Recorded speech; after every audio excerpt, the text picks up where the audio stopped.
The Bliss Business Podcast, the show about empathy, connection, and consciousness in business. Today's episode is brought to you by Zero Company, your paid search, social media, and programmatic ad experts. So I was pretty impressed with how fast Tullio's been in vehicles, but Bruce, I think you've got him beat. Tullio, what's your fastest? Fontana Raceway, I think I almost hit 170 on the straightaway. What'd you do on a motorbike? What's the fastest on a motorbike? I needed to stop myself and give myself CPR. I think I hit 190 on a Ducati. Whoa. That was crazy. There you go. So that's pretty impressive. But Bruce, you were talking 200? Yeah, just shy of 200. At the guys who raced at Las Vegas in that Ferrari Challenge race, my teammates, they hit I think just shy of 200 miles an hour because a very long straightaway there. So it is all predicated upon, your car for sure, but also the track that you're on. You know, it's not really about how fast you go on a straightaway. It's how fast can you go with a lot of curves.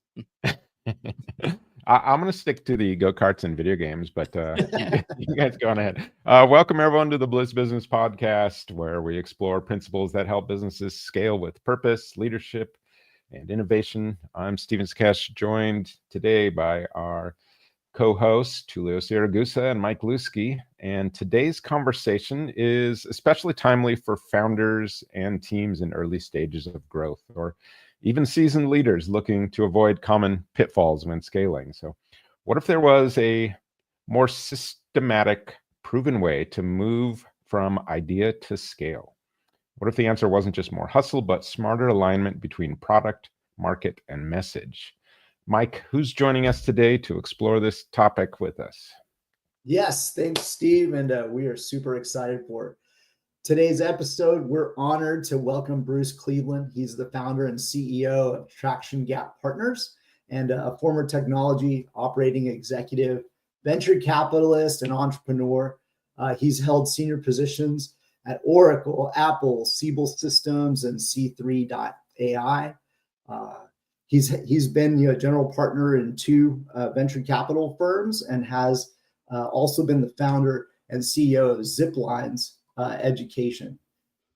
As well, his work includes he's venture capital successes include companies like Marketo, C3.ai, Vlocity, and Doximity, who many of you may know. Has been on a tear as far as a public stock company recently. Many of his investments were just ideas when he invested, no product or revenue, and went on to become billion-dollar companies. So Bruce is also the author and the bestseller of Traversing the Traction Gap, which hopefully many of our followers will enjoy reading. It's a perspective guide for startups, product teams, and even mature companies navigating growth challenges. So today, he acts as a board executive and advisor to startups, mature technology companies as well, and even venture firms, using the Traction Gap framework to generate market engineering strategies and market success. So Bruce, we're absolutely thrilled to have you with us today. Welcome to our show. Well, thank you very much. I'm really glad to be here. And Bruce, maybe just to kick things off, what inspired you to create Traction Gap Partners, and how you came up with this concept? Well, that's a great question. I wrote the book back in 2019. It was published anyway in February 2019. I wrote it during 2018 when I was still in venture capital, and I wrote the book as a sort of an expose into venture capital. How do you raise capital? Because sometimes it seems like a pretty mysterious business for entrepreneurs. And I wrote it as a prescriptive guide in order to help companies, in this case, B2B SaaS early stage startups primarily, because that was the business that we were in Wildcat Venture Partners, a venture firm I co-founded with two other partners. The purpose of the book, again, was to help guide people, but the principles inside of them, what I call market engineering and this Traction Gap framework, which is this continuum that use these market engineering techniques to progress your company from ideation to scale. All those concepts, as I work with my portfolio companies, I was able to then take to C3 AI when I joined Tom Siebel again, because I'd worked for him back at Oracle a long time ago, and then I was at Siebel Systems as a variety of different executive roles. But I took all those principles and I really enjoyed using them. I used them to help take C3 AI public. I used them with companies like Marketo and others, at least to provide input. They did all the work. I just provided whatever type of input I could give to help. I decided I thought that it made a lot of sense because I was having pretty good success with these startups that were effectively, as you said, Michael, they were just ideas. Marketo was 3 guys. It was John Miller, Phil Fernandez, and Dave Morandi, and an idea. There was no code, no revenue, no product. I think there might have been a dog involved. I don't remember, but yeah.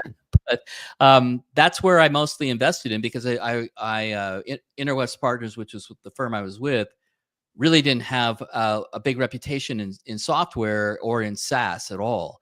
And that's what I brought after I left Siebel to join them. And I wanted to share why I was seeming to have pretty good success with the companies I was investing in, where there were no metrics to use, right? They were just PowerPoint companies. They weren't really spreadsheet companies yet. You couldn't use all these different metrics that we can now use to evaluate organizations or these startups. So I knew when I left C3 AI as the CMO, I decided that I wanted to take a couple years off. One, I had to secure all the IP from my former partners about the book I had written, et cetera. And I wanted to apply those principles and concepts through my own firm. And the reason I wanted to do this was I enjoy it.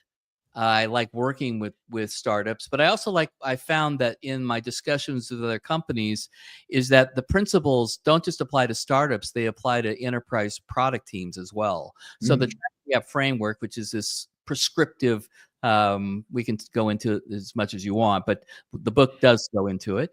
And so the framework itself gives you these guardrails and guidelines about what to do no matter where you are. And I thought, well, if I can help people engineer markets, turns out that product engineering is just table stakes. You have to be great at that.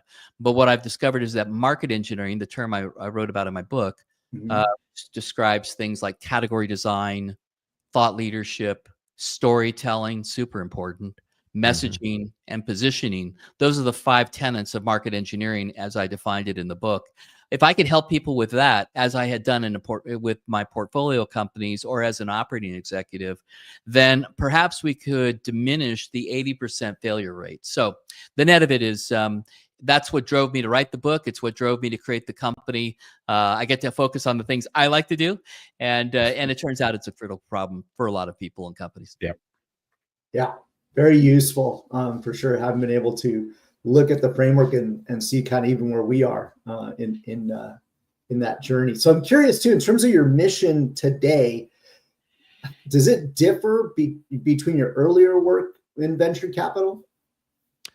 Yeah, well, one, I had to learn how to become a venture capitalist. I'm not sure whether I became there would be, I'm sure there's entrepreneurs who are right now listening, debating this whether I was good at it or not. But I had to learn how to do it. I had to go from being an operating executive to being a venture capitalist. And what I learned is that there's some elements of venture capital that I enjoyed, but a lot of it was getting, quote, into the right deal, which would then manifest whether you were successful or not. That's not really how I grew up or what the things that what I enjoy. It's great to get into a good deal, but I like to help manufacture the good deal.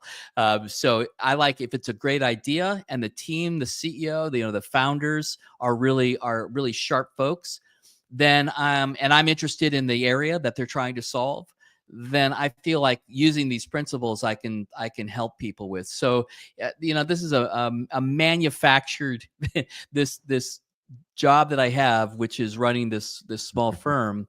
The work that I do is really only you couldn't be a CMO and just focus on what I do. Being a CMO is a lot of stuff. And I just picked the things I like to do and created a firm just to do those things, this market engineering work. So I love it. Yeah, so that's the background. Yeah, you probably, way different. And I'd say, now with experience, it's nice, right? You probably know your strengths. You can fit in where you'd like, and, enjoying the work is always like a big part of that. Yeah, it doesn't change, by the way, specifically. I mean, you asked a great question. Has it changed? No. Yeah. I wish I could say, gee, I wrote the book and everybody read the book, and as a result, they're all doing great market engineering work, and they're not making the mistake of beginning with demand engineering or demand gen, and then if they get around to market engineering, doing it. I've looked at the failure rates of startups, and even products being launched from existing companies. There's anywhere between a 40 to all the way to a 90% failure rate for those companies 5 years out, which I was very surprised about. So no, people have apparently. I haven't sold enough books, but you got at least one fan right here who has adopted. Like I said, I've got it here, and I do think you should, like, before you start your startup, or read the book, and then in the middle of doing your startup, read the book again, because you're going to be going in different stages there, and you'll be like, this. Well, I mean, personally, for me, it's informed a lot of my approach to this idea that I call becoming a category architect. That's really, in my opinion, what a CMO's job is. Architect the category. Don't just create demand. Actually, architect, own it, which is something you talk about a great deal. So let's dig into this a little bit. Your work has helped formalize so many founders and help them who might be struggling with going from minimal viable product to real market traction. Can you walk us through why most companies fail at this stage, and how does your traction gap framework address that? I think that's the big question everybody wants to know. Okay, so that's a great question. So my observations over the years have been that the venture community and the entrepreneurs who have been funded through the venture community, and even things like accelerators, et cetera, focus on demand gen.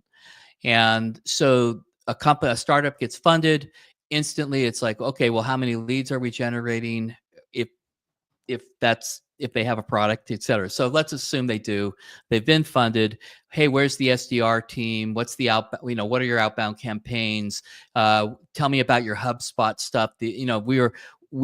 At Marketo, we kind of created a monster in this whole MQL SEO stuff. But what are your buyers' journeys that you set up? What are the conversion rates, right? I mean, that's what everybody has learned over the past 20 years since Marketo was created. And I think Marketo was the inventor of many of those concepts, for which there have been great fast followers like HubSpot and others. But the issue is that we are kind of our own worst enemies when we give these teams this capital, and then they immediately begin to execute a demand gen program. They have SDRs, they do outbound cold call, they do inbound, et cetera. And we look at our conversion rates, and those conversion rates are pretty poor typically. It's like 0.001. It's for the amount of capital being spent to generate the quote lead, is a significant amount of capital. And a lot of companies, back my best clients, are the ones who burned through several million of this capital, having built this giant engine. So we were talking about cars earlier. Think about taking a 4-cylinder engine and throwing a giant supercharger on top of it and dumping a bunch of fuel into it. Nothing's going to happen, So just a bunch of gas is going to get flown out of the back end of the car. So in our startups, the problem is that we actually really need to start out with market engineering. If nobody knows who you are, what you do, and why you do it, and why it's important, it's in solving a critical problem, and that you're the best company, or at least they've heard of your company, they're going to fall. All of your outbound campaign is going to really fall on deaf ears. Every company's designed systems not to answer your email, not to answer your phone calls. So the net of it is that this concept of market engineering, which is let's start with category design. Category is a business problem. We need to name it. Business intelligence, customer relationship management, enterprise resource planning. These are categories that we are all now well familiar with. But there was a moment in time when no one was. It took a lot of promotional effort to do that. And then a company had to install itself as a market leader in that category, and then new companies come along that, upset the existing company. So this whole category design process is a critical issue first. And I call it like a sports analogy.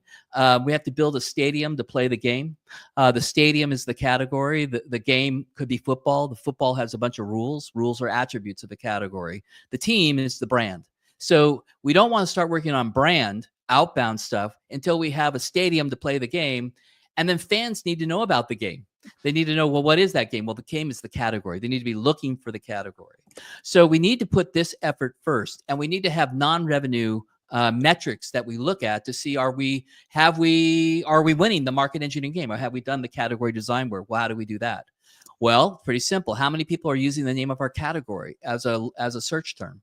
How many are using our company's name with the category name as a search term? And if they do come to our website, they found us, how long did they stay there? So are the bounce rates, 60, 70%, or are they what should really be around 25%? Time on site should really be about 2.5 minutes. If it's less than that or far less than that, it means we don't have enough content. It's not interesting enough for them to stick around. So these are the non-metric, non-revenue related metrics that companies should first be looking at before they execute demand engineering and burning through all this valuable capital. Because as you'll read in the book, if you get stuck between minimum viable product and another value inflection point called minimum viable repeatability, I won't bore everybody with the details here. You can read about them in the book. But to get across that gap, to get from of an MVP to an MVR, we need people to be coming to us. We want more people coming to us, having heard about us because we've said incredibly great things. We have written incredibly great things. We need that to be happening, and before we start executing our outbound campaigns. If you get stuck between those value inflection points, because the value of your company, if you can reach the next one, will be highly increased because the risk will be highly decreased. If we can do that on the capital we have and the revenue that we're generating, then we can raise more capital. And if we can't, the investors might become disinterested in our company. And this is what happens to the vast majority of startups, whether they're consumer or a business. 80 to 95% of them fail during that process because they just fail to generate traction across this gap. And they fail to do that because they failed to create a category, install themselves in the category. And as I think my good friend Christopher Lochhead in Play Bigger once wrote, the 76% of all profits in a category go to the category leader. So you want to create a category for yourself. You try to compete in an existing one, there's already a leader, and that's fraught with peril. So that's kind of a long-winded way of saying this is the issue we are all up against, whether it's a new product in a startup or a new product inside of an enterprise company. That gap between MVP and minimum viable repeatability is it is the area that definitely kneecaps most products. And I think we see it too ourselves in marketing a lot because, obviously someone's going to be introducing a new product, and, some of those metrics you described are what we call like soft conversions. It's like, this isn't, they're the leading indicators that we want to improve before we can get up to getting those conversions and then getting those repeatable conversions and, kind of fine tuning the machine, and driving that car with the proper engine and Yeah. Just real quick. Sorry, Mike. Real quick. We got a quick question from the audience. I think you answered most of this, Bruce, but maybe just a quick a highlight or recap for the audience here. Bruce, what are some of the common mistakes startups make when trying to achieve market traction, and how can they avoid them? I think you mentioned some of them, but maybe one or two very common mistakes that are blaringly obvious that you maybe want to share. Yeah, well, I think the first big one, the one it's the thing that costs the most amount of capital, is building your go-to-market team before you're really ready to go to market. The MVP, that's great. You have a product that you think you can now commercialize, but that doesn't mean that you're necessarily ready to actually take it to market on a large scale.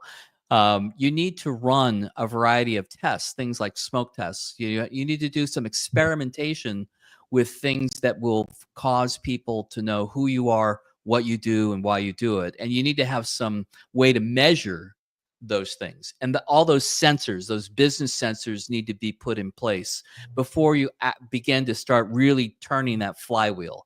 This is what burns up a lot of capital. And, it's what causes the investor board to start sweating, the executive team to start sweating, because you can see all the capital that's going out, but you're not seeing response rates from the market back into the work that you're doing. So I always try to counsel teams, do not put that, don't bolt that supercharger on yet. Do not start pouring gas into the demand gen side of the company until you're very confident that that you have these repeatable processes that you can do. That if you execute something, a campaign, a conference, that converts into a we don't like to use these market qualified leads anymore or whatever, but an actual qualified lead that then results in an actual sale X amount of the time. Until you're confident that you have that motion down and it works, then you can start to bolt. Then you can start to feed the flywheel on it. And so this is the most common mistake. And the other one is not understanding that you need to become a market engineer. Whether you want to become one or not, you need to know how to create a category. And if you don't, you need to find somebody who can help you. You need to have them teach you or show you how to do this work. And most of the tech CEOs that I work with are phenomenally brilliant. I mean, they're all super smart, super ambitious. That doesn't mean they have the experience to do this kind of work. So if you don't have the experience inside your team, go find people who can help you do this. If you do this, you're going to save yourself a lot of capital and a lot of headache by running this market engineering process up front. Doesn't cost very much, actually. It just takes longer. It's usually a 12-month exercise, and a lot of teams, the boards, don't have a lot of patience for that. So keep your burn rate super low until you can convince yourself and the board that you've basically built this category or built the foundation of it. Mm-hmm. So Bruce, one topic we discuss a lot on this show is purpose. And purpose, we think about it as sort of like your true north. And so I'm curious, I like to ask this question of all of our guests. So what role do you feel having a well-defined purpose plays in the success of the business? Well, I think it's both the business and yourself, right? I think that in order for us, we talk about motivated people. Well, motivation is generally because we have some sort of purpose in life. Mm-hmm. When I was an executive, I think maybe athletics also helps to lead to this. When I was a kid, I was always involved in sports, and then in college in sports, I always had this desire to win, and winning was an outcome, but it was really the process of learning how to win, learning the game, learning the sport, putting in the work to do that. And so I think that translates into our careers. We have a purpose. We want to be successful. We want to be viewed by our peers, our superiors, subordinates as being somebody that wants to work with us, that we want to be considered a valuable member of the team. And so for me, that's what I always know that my purpose in life has always been to be a wanted member on the athletic team, or to be a starter, that the rest of the team wanted me to be, one of their starters. And it translated into business. I always wanted to be considered one of the most successful people in the group, whether I was an individual contributor, a manager, a director, senior executive, no matter what, those were important to me. And now I want to build a legacy firm, much like my former partner, Jeffrey Moore, who built the Chasm Group and wrote the books, Crossing the Chasm, et cetera. Mm-hmm. Jeff has built a legacy, right? He's built this phenomenal, and it's not just a legacy of himself. He's imparted valuable knowledge through the Chasm, et cetera. And that's kind of my purpose now, is to build this legacy that gives back to the industry that I came from. So founders, enterprise teams don't make the mistakes that I did and others did, learn from those and build off of them. So I think purpose is foundational to no matter whether we're individuals or we're part of teams or we're part of companies. Yeah, I love that word, foundational. Yeah, it's a core component for sure. For those companies, as you've seen companies scale, have you noticed patterns in those who remain clear on the purpose versus those who don't? What tends to get in the way of maintaining kind of that clarity? Mm-hmm. A lot of times it's the market changes. And so not being certain about how the market has changed and what the company should do to react to that. Should we acquire a company or should we try to build it internally? If it's the original founding team, there's a lot of sense that we can do this. We've done it before. We know how to do it. We don't need to go acquire this. So they hesitate to do that. If you or want to acquire, then the thing that tends to kill them is lack of ability to integrate the people, because the cultures of companies can be dramatically different. And those cultures can get in the way of whether or not the acquisition is going to succeed at all. If people leave from the company that you acquired, then why did you acquire them? The technology is not going to sell itself generally. So that I think is what tends to happen. The type of leadership that's in place is not maybe at some point later on is not the type of leadership that was in place in the beginning. Maybe it was an innovative team, but it's been replaced by a management team that can do well operationally, but is maybe not that innovative. So those are the things that tend, and then ultimately, like I said, if you choose to, if you let your if you don't continue to define and refine your culture in your company, I think that's a huge mistake, and that ends up kneecapping a lot of companies as well. Yeah. Let's dig into the leadership, the mindset a little bit. But before we do, we got a couple more questions from the audience. First one, I actually think it's a very good question. What if you're entering an existing category? Thank you, Michael Ward. Yeah, this is a mistake that a lot of people make. They go, well, we don't want to create a new category. A category exists. We're just going to go in there. We have a better mousetrap. We can do this far better. Well, the problem, and again, I'll refer back to my good buddy Christopher Lochhead in his book, Play Bigger. I think he defined it well.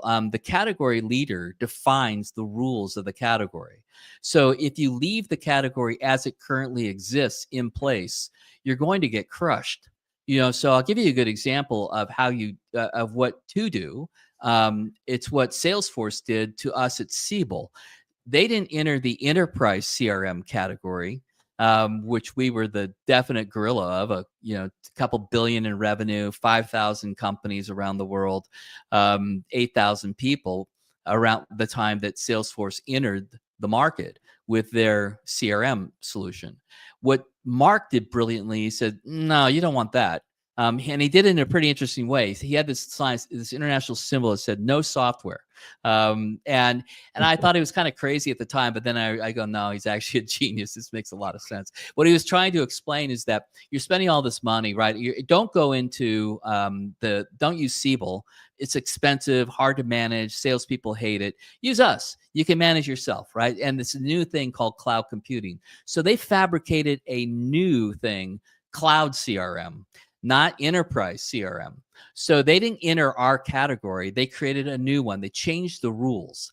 So if you enter an existing category, you have to change the rules of the category. You have to redefine the category such that you're not competing to get on the same terms as the current category leader. If you don't do that, the likelihood of you succeeding is not very high. You can look at a lot of case studies at Harvard Business School that write about them. Brilliant. I think the next question, you just answered it. Thank you for asking it. Success story applying the traction gap framework. It wasn't where you applied it, but it's definitely one that represents it. Any particular one that stands out in terms of work you've done that was like such a breakthrough that's worth mentioning? Well, how about the last work that I did for Tom Siebel at C3 AI? They had started out as a way to track carbon, so carbon accounting systems, et cetera, and then translated that into, as the market sort of shifted into energy management and then IoT processing. So they kept shifting. When I joined, I think Tom said to me, he said, look, I think there's a new opportunity here. We need to, we're doing okay, but we want to take this company public. Let's build a new category. And that's the beauty of having a CEO who understands these things. We could partner together on it, where we said, let's build a brand new category called enterprise AI. Did a background check on all of that at the time. I think the only enterprise AI that was being thrown around was a digital magazine at the time. No software company was describing itself as enterprise AI.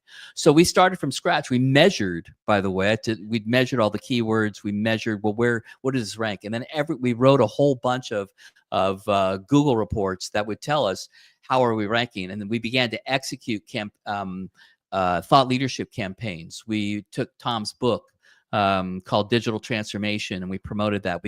Now I had a rock star CEO, so I had some advantages here. I was able to promote him on cable news networks. We were able to get him, we were able to use some expensive advertising to pay for billboards and to do overtakes, in certain cities at certain times. So we did have some unfair competitive advantage in that the company was operating and had some capital to use.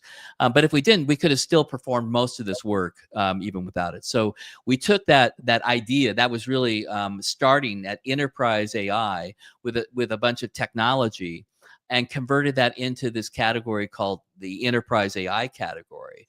Now, I haven't been there for a few years, but we were able to track this. So we won the snippet, which is that section on an organic return on Google with the little visuals, right? So we were able to win that, and we were ruthless about winning these, about making sure that organically we're the first return. So that's an example of one, of going from ideation to scale, building a category. I mean, we did, I don't want to use the words we because I didn't do squat all for Doximity or Marketo. I did act as a sounding board to really, really smart CEOs who built those companies, but they were smart because they listened and understood the value of doing category design and creation for their companies. And so those companies now are all multi-billion dollar companies thanks to a lot of that work.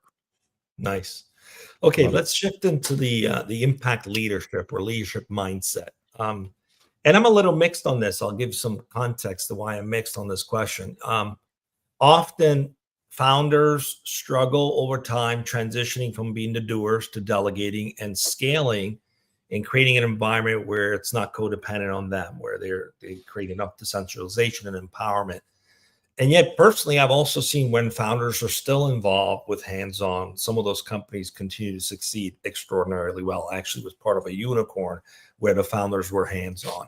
So what are your thoughts on this? What are your thoughts on this two camps of like staying involved, hands-on, or learning to delegate, decentralize, or is it a hybrid of the two?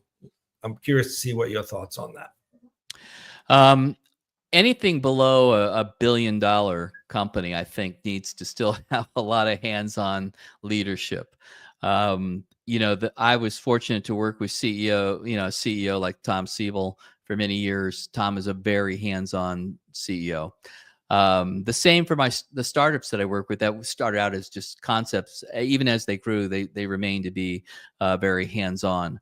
I think that the common thread, though, between those CEOs was earning the confidence from the executive leaders that worked for the CEO, earning the CEO's confidence that they could actually handle areas of the company in a way that the CEO would handle it.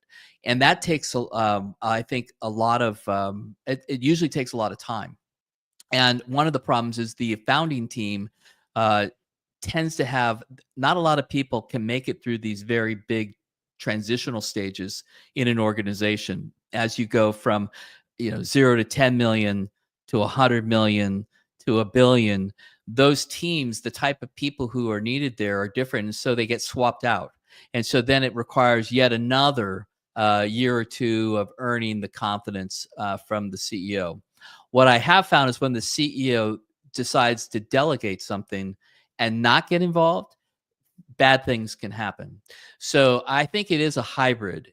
But I also think it's a communication style. You can be a micro, you can look at things, but I think it's the way that you ask your questions. It's the way that you work with your team. Do you terrify the team because they're terrified you're going to interrogate them and somehow belittle them somehow? And we work for those kinds of people, or we've been involved with those people before. Or are you more collaborative? I think the person who I never worked for him, but who I think exemplified that was Dave Duffield, who did PeopleSoft and then Workday. I think if you talk to the people who work for Dave, at least my third party information was that he was more of that kind of a CEO. So I think it is hybrid, and we've seen examples of all sorts, right, in the industry. So Bruce, a little bit earlier in the show, you mentioned culture, and I want to get maybe just a few points here before we have to close out about culture. So, and one of the things that stood out in your book was the minimum viable culture piece. So can you speak a little bit about how culture plays a role in the growth? Yeah, one of the things that I felt either the startups that I invested in or the operating companies that I was a part of, very early on, they actually documented their culture. At Siebel, Tom created a founder circle of people. It was like 50 different people from around the company who at different levels, individual contributors in all different functions. And we wrote this thing called Siebel Core Values, which were a list of all the values. Not that they were Tom's values. They were the things that we all thought as employees were valuable about how we worked with each other, when we would make decisions, who made the decisions. I thought was instrumental in preserving the culture of the company as we grew from, 100 or 200 people to thousands of people, because the last few thousand weren't there when we were, a tiny little company in Menlo Park. So I think culture needs to be documented. I think it needs to be communicated when you join the company. And the worst thing that you can do is to document it, and then as you go around in the company operating, find out that no one's doing what the culture said or what you wrote in that book. Yeah, if there's an impedance mismatch between what you wrote and how you behave, you can watch the exit, the exits of the door. People stream out of the company. So I think that is super important. And especially when you're doing acquisitions for growth, you need to, I think, work closely with the company that you're acquiring to explain, here's how we work here. This may not be a great company for you because we come in at 7 a.m. and we work until 10 p.m, and we don't have any work-life balance, and we can call anytime. This may not be your place. Or right, I mean, whatever it is, they're a good person. Maybe the company's a great company, but maybe the culture isn't going to work. So I think it's important to talk about this, document it, and teach it as part of the onboarding process for new employees, or either through an integration program, or just plain HR. I love it. Super important. Love it.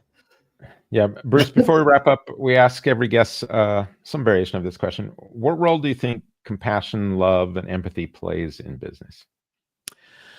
Well, my generation, it didn't, so I'm just being honest. You were just thankful you had a job, and that, and you would show up and you would put up with whatever you had to put up with. I don't think that's a great way to run a railroad, but I think it's critically important that you show empathy, that you understand, Maslow's hierarchy of needs. You need to understand if you manage people, where does that person on the other side of the desk, where do they sit against Matt? Maybe they're dealing with, a mom that's passing away, or a sick kid. they're not in self-actualization mode, they're in survival mode.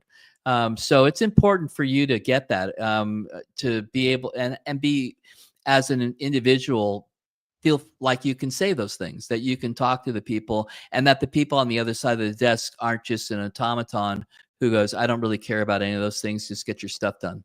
I don't think, and I think today, in this generation, I don't think those kinds of companies do well.